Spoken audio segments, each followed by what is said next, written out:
to our, sorry about that, welcome to our stage here at the Spanish Pavilion. I don't know what's going on, sorry about that.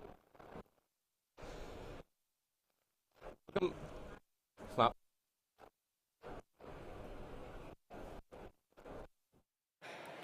Sorry about that. Welcome back to our Spanish Pavilion stage here at Mobile World Congress 2024. We're going to continue with our program. Our next session is an institutional roundtable organized jointly by UNICEF and AECID, the Spanish Agency for International Development Cooperation. Without further ado, I'd like to welcome on stage José María Vera, Executive Director for UNICEF Spain. Thank you very much.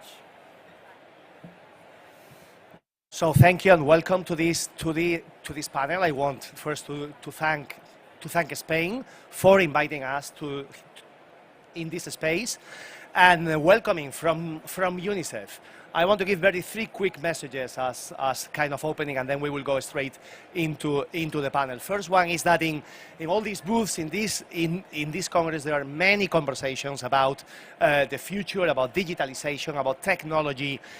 Today we are going to speak about children, and we are going to speak about children's rights, about their lives, about their future, and very specifically about the most vulnerable children. So let's focus on children for some minutes, for half an hour. The second is that we are going backwards in terms of children's rights, in the indicators, because of the polycrisis, of conflict, of climate change, and many more. So we desperately need the best of everyone here and everyone out there in this Congress, anything that comes from the best of technology, of innovation, of the expertise that we have around. We need the highest ethics to always prevent the most harmful impact of technology in children, but we also need the best of what's coming, of new ideas and new technologies that will help us face those immense challenges. And there is where data really plays a very important, the frontier, the technology that is around data networks play a very important role. And the third and final one is that we thank the Spanish agency, the Spanish International Development Agency, for championing the Frontier Data Network program that UNICEF has. Really, this is bridging the two worlds of children's rights and children's needs with the technology that may face those rights in a most positive way. Thank you for being here, and let's go straight into the panel. Thanks to the panelists.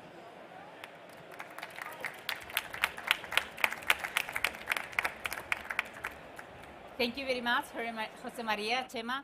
My name is Esther Paniagua, and I'm going to be the moderator of this very exciting panel. As Chema said, this panel discussion is grounded on this mutual interest from UNICEF and AECID in frontier data technologies, with AECID championing Frontier Data Network by UNICEF. So this initiative represents UNICEF's frontier data community, which leverages data, technology, and talent to bring results for children. It counts, the initiative unites 300 UNICEF staff across more than 60 countries, connecting them to researchers of more than 10 universities, and providing access to data partnerships with over 30 private sector entities. The Frontier Data Network has 3 regional offices building dedicated capacity, including geospatial, AI, and Earth observation, and private sector big data. It's significant that we are here in this Spanish pavilion talking about this present topic, given that the Spanish Agency for Cooperation and Development is the first one joining to the Frontier Data Network. So there is a lot of talk about the promise of digitalization, data, and artificial intelligence for providing a better world. But to what extent are the most vulnerable populations benefiting from these advancements? The reality is that they are often left behind, and even so, if we know that the return of investment is huge when you are investing in data technologies in low and middle income countries. So how can we close the technology divide and foster collaborations that enable a sustainable partnership between the private sector and the public sector that are sustainable over time and that go beyond the corporate social responsibility initiatives? this is what we are gonna ask to our exciting and distinguished panelists, and I'm gonna introduce them with further ado, although you have been already introduced. So Anton Leys is the director of AECID. Kitty von der Heyden is the deputy executive director at UNICEF, and Elena Alfaro is the head of data and advanced analytics at BBVA. Welcome, everyone. And we're gonna start with Anton. The world is going digital. So how important is digitalization for the work of international cooperation in development? Well, I think the short answer is very important. Indeed, as you say, the world is going digital. Whether we want it or not, it is going to be digital. Like my children are 5, they're twins, they are going to live a fully digital life. And you mentioned the promise of digitalization. It is true, there are so many good things in the technologies that are being discussed around these rooms and over these days.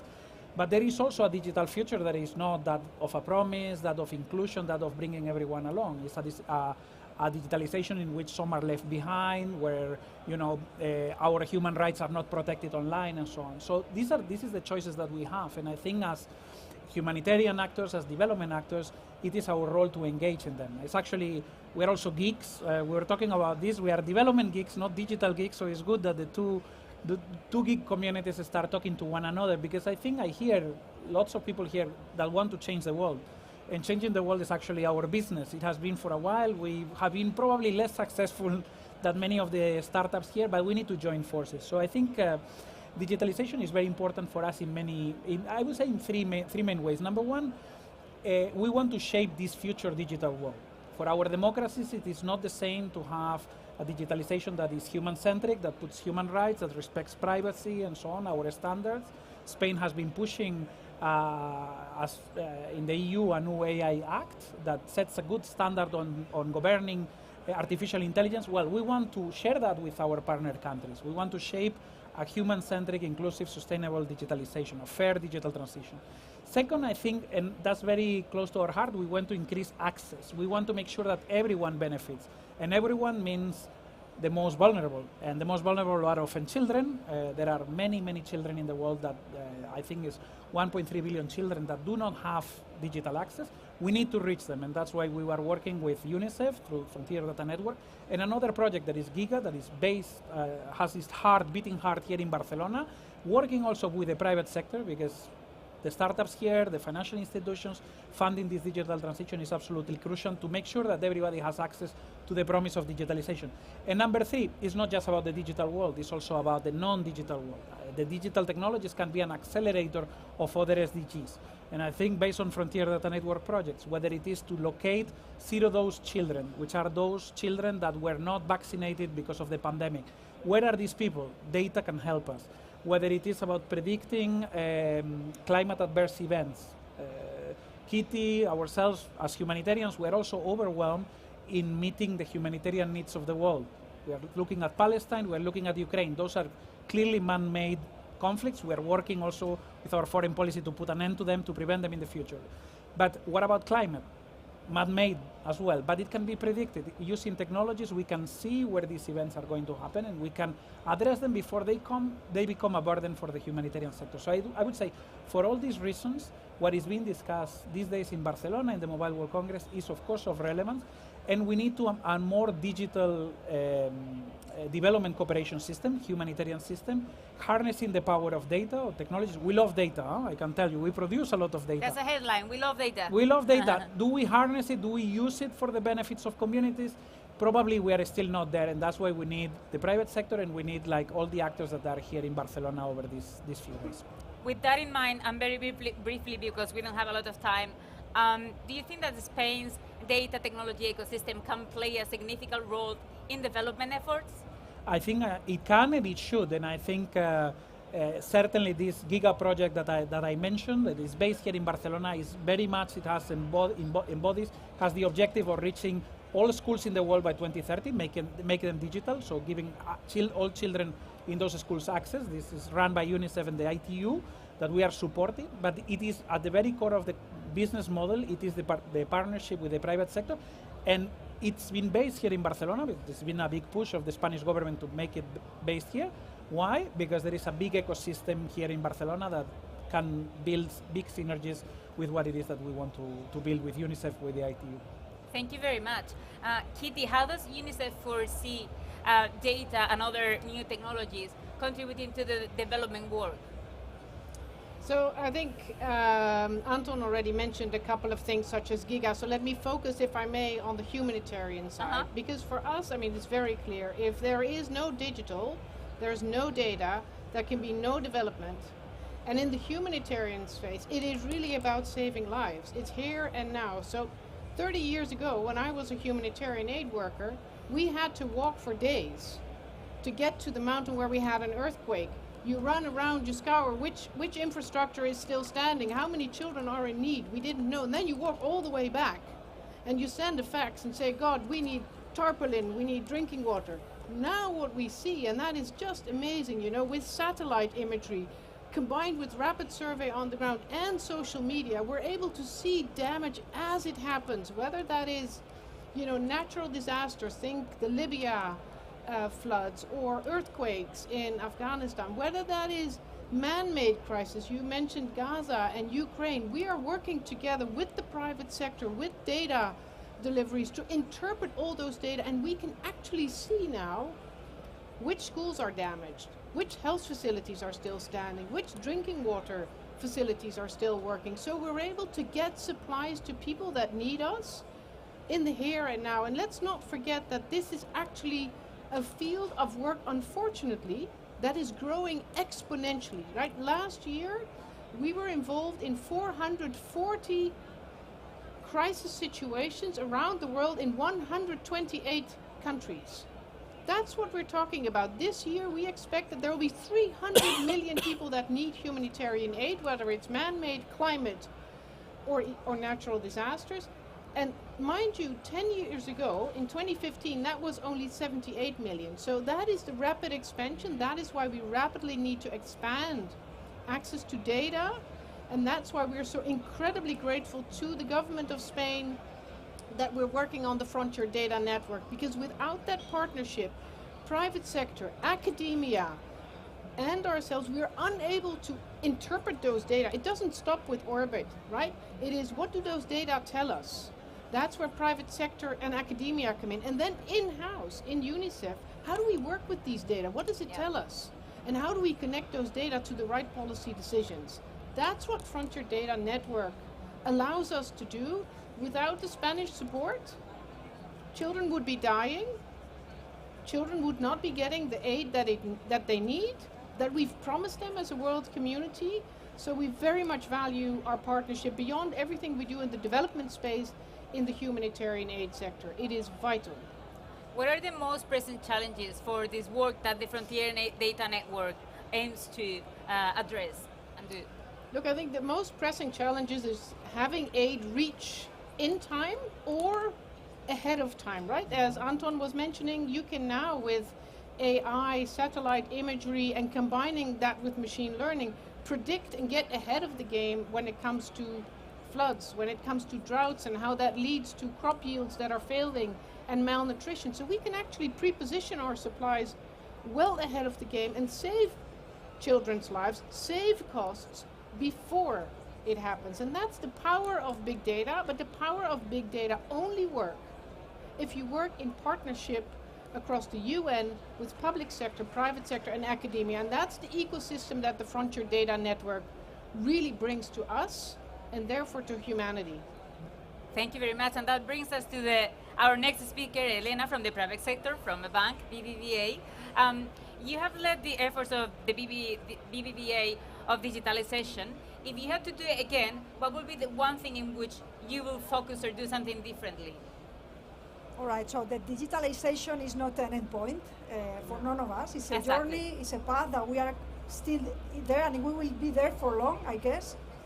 So companies like us that have been here for more than 100 years have a double challenge here, is to cope with the speed of change, not exponential age, and at the same time to transform ourselves.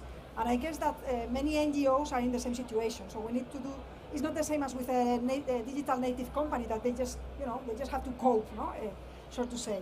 So that is important not only in terms of technology, infrastructure, but also in terms of culture, and also the new capabilities that you need to gather in order to, really get along the digitalization wave. No? So that is hard, and I think that this is something that we share. No? So I couldn't say only one thing. There are many keys. If I had to say only one, I would say security, but that would be just, the baseline. Of course, we need to continue investing in security because the bad guys will continue doing that, so we need to be there. Second thing I would say is to focus always on the customers, on the users of the thing that you are developing, whatever it is. Focus on their needs. For instance, in our case, in a bank, before doing something maybe more sophisticated in terms of personalized advisory, it's better to do things that make people not to go to the branch, if we can do that. So first, focus on things that are very customer-centric. And then, from the data perspective, I would say that put data from the very beginning together with business and with technology, for two reasons mainly. First, because otherwise you won't get all the possibilities of data. If you just count with the data guys at the end of the process, which is something that happens, then you plug your magic, and then there it goes. You miss a lot of opportunities. And on the other side, I think that it is very important that we develop systems that gather more data. As you said, we love data. We need to develop digital apps that gather more data. And in my experience, this is something that normally engineers or business people don't think of. Yeah. They develop the thing, it does what it has to do. You don't tag your website or your app, so you don't gather the data of where people are clicking, for instance. No? So I would say this is also key. I have two questions, but we don't have time, so I'm going to try to join them together. So with the emergence of new technologies, do you think there can be a convergence between for good and for business, core business, in terms of what a private sector is considering a priority, and also how to enable partnerships that are permanent over time, impactful, and go beyond these corporate social responsibility initiatives? Yeah, sure. I really think that we need to start closing the gap between for good and for business, and do something like for good business. No. The thing is that, and I also have experiences doing things for good, which I love them, I really like them, and my people love to be involved, but this is very much budget dependent. So they are not sustainable over time. So we need to find spaces where we have common interests. No? So for instance, I would start, if I was you, Kitty, by finding companies that have a true purpose, that are here with a mission. Even if it's a private business, we also have a mission to improve the world. So that has to be genuine and be there. And from there, you will have companies where people engage because they really believe in that mission. No? Yeah. And you will find also people that are willing to volunteer for instance, collaborating in one of your data science projects. And for us, this is something that is good for talent retention. And I've also experienced that. Yeah. Letting people get involved in projects that have this type of impact is good for talent retention, and this is business. No? That is one thing. Another thing is, and Anton has mentioned, digitalization. We are also interested in being in places where people are digital because our services are better distributed that way. So I think we can also find spaces to do that also in SMEs, for instance, and also linked to the idea of financial literacy, not only digital literacy, which also I think brings prosperity to the areas. And the third thing I would say is to create more data ecosystems, because again, data illuminates everything, illuminates our business, but also your actions, no? So I think that we could collaborate much further, not only in the data, but also in the tools, and also in finding the local talent in the different countries, so we make this more sustainable over time. So yes, I believe in doing good business, as I said before. It's clear to us. I'm sorry that we need to say goodbye to our panelists so quickly, and before watching the video launch of the Frontier Data Network, again, we're going to say goodbye to them and excuse Kitty and Anton, who have prior commitments and cannot stay to watch the video. Thank you very much for this enlightening conversation. Thank you so much, Elena. Thank you. But don't leave. We need to watch the video and something else.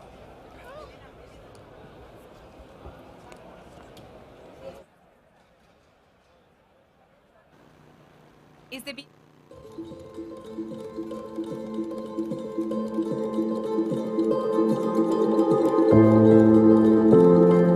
last years, the number of health crises UNICEF has had to respond to have been growing. Conflicts affect children in multiple ways. Some of the worst ways that conflict can affect children include the killing and injury of children. Also, the impeding of humanitarian access and access to services, such as accessing essential healthcare services for children who are injured, can be incredibly difficult.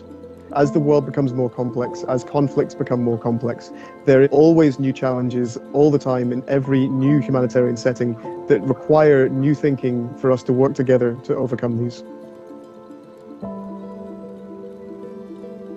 Frontier data like mobility data, Earth observation data, or social media, along with new data technologies like artificial intelligence, are really important for UNICEF because they can inform in near real-time decision-making and have the power to reshape the way we work. UNICEF is one of the United Nations system agencies that is actively exploring and understanding how data science and digital technologies can be applied to social issues. We are working to build a frontier data network. It is a global initiative to connect, share, and help UNICEF take advantage of frontier data in an ethical way. We help our country offices to identify the most pressing needs in the field, prototype frontier data solutions, and then help scale them. So as new technology is coming online, it allows us to do things that we weren't previously able to do, and it would take us much longer, whether days, weeks, or sometimes months, to be able to collect information and have that available. And in the case of water and sanitation, that allows us to more effectively allocate resources to locations which are functioning, or to be able to try to repair critical infrastructure which is not functioning. When the COVID-19 pandemic began, we were able to quickly use our expertise in frontier data to provide actionable real-time insights on who was able to physically distance, who needed the most help, and how physical distancing restrictions impacted the most vulnerable. Spain wants to be with UNICEF on developing this effort, ensuring the impact of these initiatives on the ground, and mobilizing the global data innovation agenda. We want to be with you as we build this frontier data community, stepping up the ability to use data and technology to make a difference in the lives of the most vulnerable children in the world.